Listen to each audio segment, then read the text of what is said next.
દર્શક મિત્રો, તો આજે હતો અમારો ઢોરોનો વારો. તો અમે આવી ગયા છે ઢોરો ચરાવવા માટે.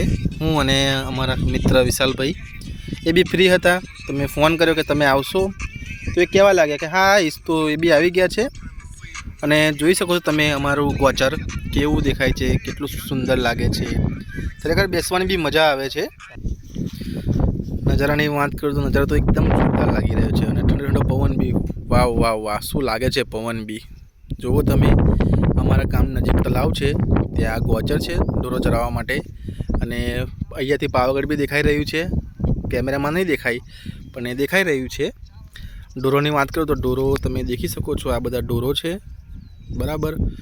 આ ઢોરો આ બાજુ ચરે છે, અમુક હિફા ચરે છે. આ ગોચર છે અમારું. બેસવાની જગ્યા બી બહુ જોરદાર છે, ઠંડક છે, પવન છે. ઘર કરતાં સારું લાગે, થોડું માઇન્ડ ફ્રેશ બી થઈ જાય. એટલે અમારા વિશાલભાઈ બી ફ્રી હતા તો એમને બી લઈ આવ્યો છું મેં. આ લાકડી છે અમારી, જોઈ શકો છો તમે. જો ચાલો તો મિત્રો, ફરી મળીશું એક બીજા વ્લોગ સાથે આપને. તો લાઈક, શેર અને સબસ્ક્રાઈબ કરી દેજો ચેનલને. જોવો નજારો. ચાલો મિત્રો, સબસ્ક્રાઈબ કરી દેજો મેહુલ કે વિડીયોઝને. ચાલો મળીએ બીજા નવા વિડીયો સાથે.